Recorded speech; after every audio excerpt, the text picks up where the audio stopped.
help them get through this. We're here today to discuss two officer-involved shootings that occurred over the weekend.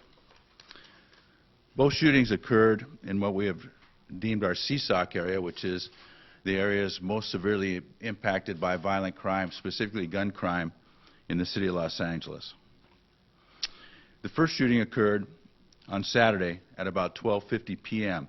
when officers assigned to our Metropolitan Division were in the area of 108th Street and Western. They saw a light blue Nissan Altima with paper plates. Their attention was attracted to the vehicle because of the paper plates, and that the paper plates didn't match the year of the vehicle, so they were suspect that it may be a stolen vehicle. As their attention was fixed to the vehicle, they observed an individual seated in the rear of the vehicle who was later identified as Cornell Snell, who looked in their direction and then ducked down as if to hide from them. They pulled in behind the vehicle and began to follow. The vehicle slowed, and as the officers activated their emergency equipment, the vehicle slowed to the degree that Cornell Snell exited the vehicle, holding his waistband as if he was supporting something. The officers believed, due to their experience and his prior actions, the fact that we have had almost 450 people shot in our CSOC neighborhoods, many of them in drive-by shootings, many of them by people in vehicles with paper plates used to conceal the nature of the vehicle, the ownership of the vehicle. They believe that he may be holding a handgun. Because of this belief, they went in foot pursuit. They chased him as he ran from the car. At one point during their foot pursuit, which was 200 to 300 yards in total, they observed him remove a handgun from his waistband and hold it in his left hand. He ran into a driveway in the 1700 block of 107th Street, and while holding the handgun in his left hand, he turned in the direction of the pursuing officers, at which time an officer-involved shooting occurred. A total of 6 rounds were fired, and Cornell Snell was sent to the pavement. Los Angeles Fire Department paramedics responded and determined that he was deceased.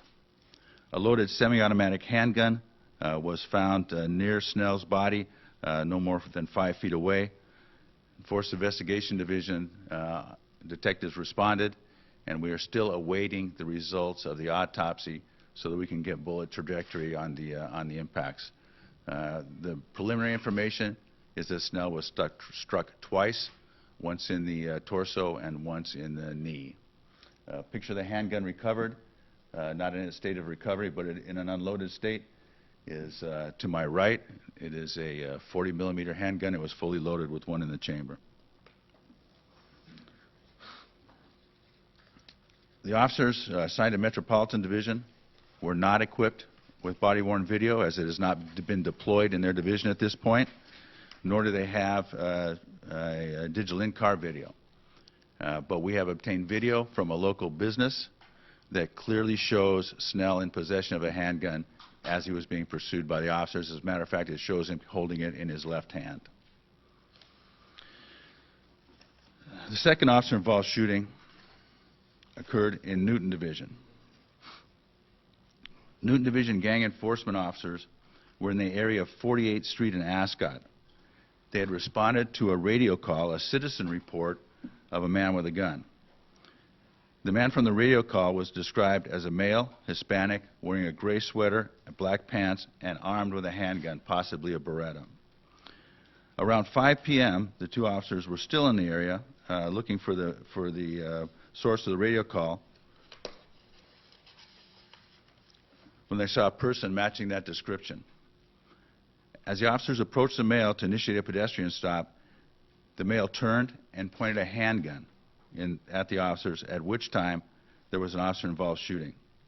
Los Angeles Fire Department responded and transported the male to a local hospital, where he failed to respond and died. Investigators recovered a handgun at the scene of the officer-involved shooting.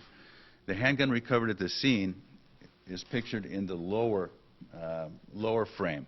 It is a replica handgun. It is not an actual firearm. It is a replica handgun that has had the orange tip colored by black paint or black felt pen in order to conceal the fact that it is a replica. The officers in this instance were equipped with body-worn video. I have viewed that body-worn video this morning. It clearly supports the officer's prior statements and versions of this incident, and it clearly refutes any reports that that Mr. Snell, that this individual, not Mr. Snell, this individual, because this individual is unidentified at this point, was shot while he was laying on the ground. That did not happen. We have not identified this individual at this point. We are working with the coroner's office to do so. If anybody is aware of his identity, we ask you to contact the Los Angeles Police Department. And with that, we'll take brief questions. Understand that both these investigations are fluid and ongoing. Many facts are not known yet. The facts that I am absolutely sure of, I have given you.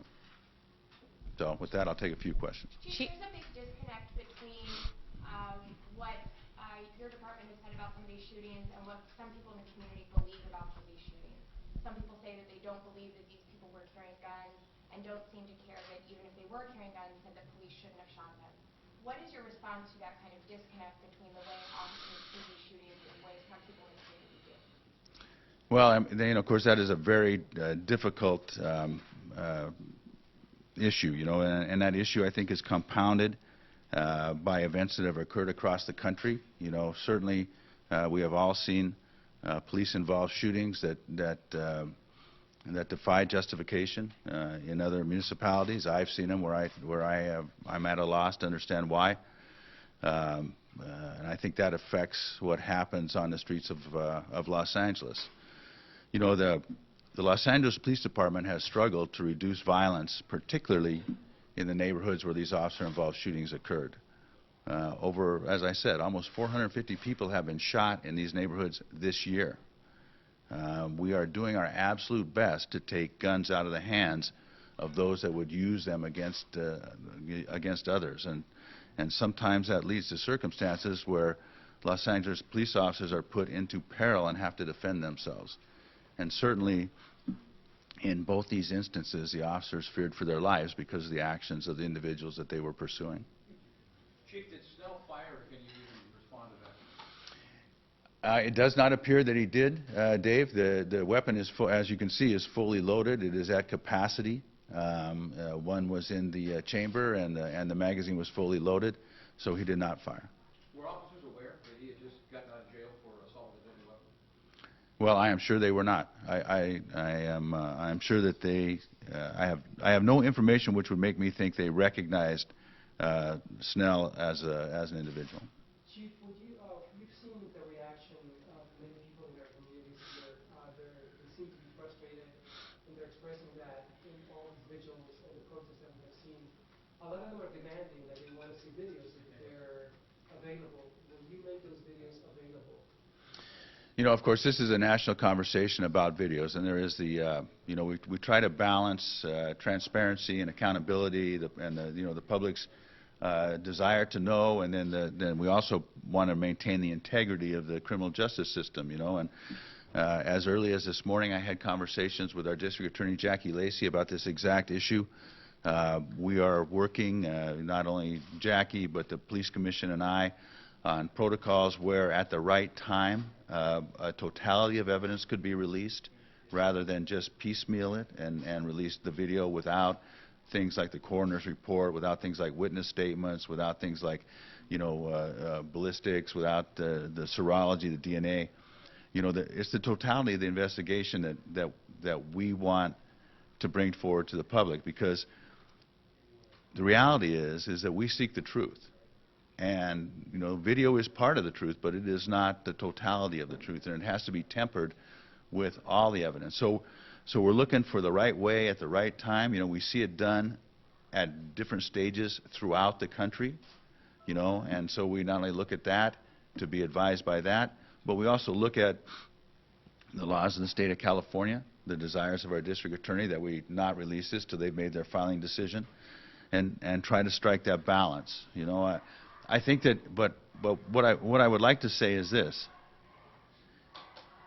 This is I'm a chief that has always been honest with the public. If I see a shooting that I think is bad, then I say so. You know, I try to put forward the facts of occurrence as best I can in a way that I think is fair to the public. You know, if I see a shooting that I think is bad, I'd say so. All right, that's it, guys. Would you get the name of the officers? Would you provide the name of the officer? We will provide the names of the officers after I've had a more complete briefing on this and after we have made sure that they are not being targeted for their profession. Have you heard about any more threats to officers than the one that was sent out on Friday about the, I think it was Van Nuys in Pasadena, there was going to be some sort of retaliatory gang action. Have you heard more about that? I have not. All right, Thank you all. Thank you very much. ¿Necesitan algo en español?